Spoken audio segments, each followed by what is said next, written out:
De mire is számíthatott az, aki ellen már az ország házában is sikertelen merényletet kíséreltek meg?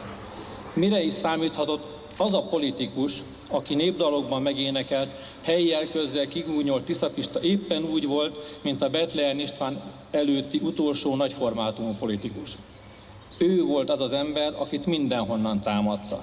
Mennyire ismeretes számunkra. De éppen következetessége, ereje, küldetéstudata és hatalmas felelősségtudattal volt az, amely kiemelte a kor politikusai közül. Ellentmondásos megítélésére csak néhány példa. Tisza István modern gazdaságot akart, de maradisággal vádolták. Mélyen hívő református volt, de a kor szellemét meghaladó ökumenikus szemlélete miatt támadások érték. Utolsó pillanatig ellenezte Magyarország hadbalépését, bár nem értett egyet, mégis kénytelen volt az első világháborúba vezetni az országot. Nem bújt el, nem tért ki a felelősség alól, ha kellett, a fronton szolgálta hazáját. Tisztelt Hölgyeim és Uraim, kedves zuglóiak! 67 évet vártunk erre az alkalomra, hogy ismét egész alakos köztérű szobra álljon gróf Tisza Istvánnak Budapesten. Itt, a Zuglói Tököli út és Róna utca kereszteződésében, nem messze utolsó otthonától, ahol 1918. október 31-én a merénylők aljas módon meggyilkolták a kétszeres miniszterelnököt, a volt házelnököt. 151 éve a mai napon született a történelmi Magyarország utolsó másfél évtizedének legnagyobb államférfiúja, Tisza István. A zuglói önkormányzat jóvoltából az eredetihez nagyon hasonlító, bár annál kisebb méretű bronzszobrot, Harmat István bajai művész alkotását Zuglóban állítjuk fel. Ezúton is köszönjük a munkáját. Miért fontos ez nekünk? Tehetjük fel önmagunknak és barátainknak is a kérdést, különösen manapság, amikor a szobrok ismét önálló életre kelnek, például a Kossuth Lajos téri térrendezés kapcsán. Vajon kellően elég indok-e az, hogy Zuglóban lakott, ahogy Gratz Gusztáv konzervatív liberális politikus és történetíró írta róla, az 1867 óta egyik legellentmondásosabb magyar államférfi, akit az egyik oldalon annyira imádtak, a másik oldalon annyira gyűlöltek. Illetőleg az élete végét jelentő golyó is így kerületünkben élte. Azt gondolom, hogy ez emléktáblának elég, de szobornak talán kevés. Mi azért vagyunk büszkék a szoborra, a reményeink szerint most már rendíthetetlenül itt álló mementóra, mert Tisza István szellemi öröksége, hazaszeretete, szinte megfejthetetlen szolgálatkészsége mind-mind példaként állítható a felnövekvő és ne szégyeljük feltörekvő nemzedékek előtt. Tisza István életútja jelkép az zuglóiak számára. Ezért nem volt egy percig sem kérdéses, hogy befogadjuk és mi állítjuk fel ezt a szobrot. Mert Tisza István annak a számunkra követendő értékrendnek a megtestesítője, amely ellen Károlyi Mihály szobráért aggódók küzdenek leginkább. S lám, a történelem ismétli önmagát. Hiszen a Tisza életét kioltó gyilkos golyót a Károlyi-féle őszi rózsás forradalom óráiban lőtte ki az orrgyilkos merénylő, mint egy jelt adva a Károlyi-féle álmokfutásnak, amely eltüntette a jogrend és a parlamentáris rendszer minden maradványát. És sajnos egyoldalú fegyverletétellel kiszolgáltatta az országot és a népet a rátámadó területrabló szomszédoknak. Ezért valljuk, hogy hazáját kemény kézzel vezető miniszterelnökként és katonaként is hősiesen védő államférfi Tisza István neve összeforrt a nemzet ügyével, az ő bukása a nemzet bukását jelentette. Tisztelt Hölgyeim és Uraim, kedves zuglóiak! Mai ünnepünk kétszeres. Nem csak Tisza István szobrának állítását, hanem a szobrot körülölő park tér átadását is most ünnepeljük.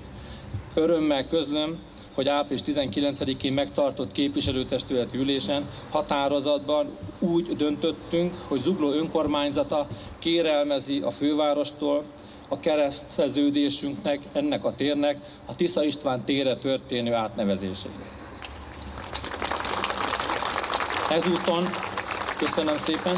Ezúton köszönöm a kialakításban közreműködő résztvevőnek, Így a teret kivitelező Deep Forest Kft-nek, Szili Adriánnak, a polgármesteri hivatal városüzemeltetési divízió vezetőjének és munkatársainak, Molnár Csabának, a hatósági osztályunk vezetőjének a fáradhatatlan munkát, hogy ilyen rövid idő alatt hozták létre ezt a teret. Tisztelt Hölgyeim és Uraim, kedves zuglóiak!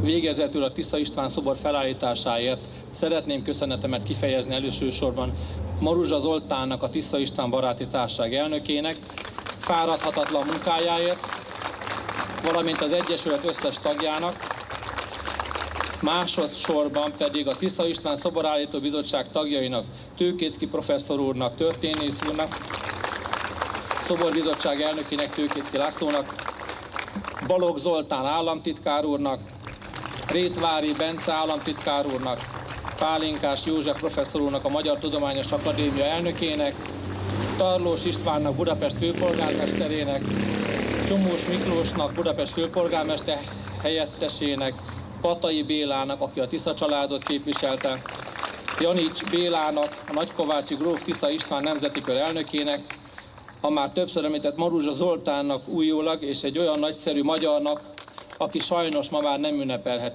itt velünk, Makovec Imre építésznek. Természetesen hiába a jó szándék és a jó nevekből álló grémium, a bizottság, ha nincs ki, elkészítse a művet, ezért szeretném külön még egyszer megköszönni a szobor készítőjének, Harmat István szobrászművésznek az alkotását. És engedjék meg, hogy akik segítséget nyújtottak ebben, hogy ez itt létrejöjjön, Kolarik Tamásnak, Gyügyei Liliánnak, Borbély Ádámnak, a Fidelitás zuglói szervezetének, valamint a zuglói képviselőtestület minden tagjának megköszönjem a támogatásukat, hiszen egyhangú határozattal tudtuk elfogadni a mai napi esemény, a szoborállítást, illetőleg az átnevezését ennek a közterületnek. Tisztelt Hölgyeim és Uraim, kedves zuglóiak, nem szaporítanám tovább a szót, mert nem sokára lelepleződik egy egész alak, aki némaságával is sokkal beszédesebb lesz bármelyikünknél. Köszönöm, hogy meghallgattak. Énekeljetek az Úrnak új éneket, zengedezzetek az Úrnak, és igaz énekeljetek, és igaz, és egész föld, szóljon a teljes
Tisza István 1861. április 22-én született Budapesten.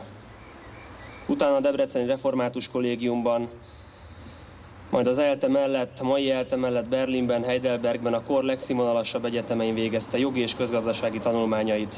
Politikatudományokból doktorált, majd Geszten a család Bihar vármegyében fekvő birtokán gazdálkodott. Édesapja Tisza Kálmán 1875 és 1890 között miniszterelnök volt, így már fiatalon az otthoni közegben beleláthatott az országos ügyekbe. 1886-ban a Szabadelvű Párt programjával képviselővé választották.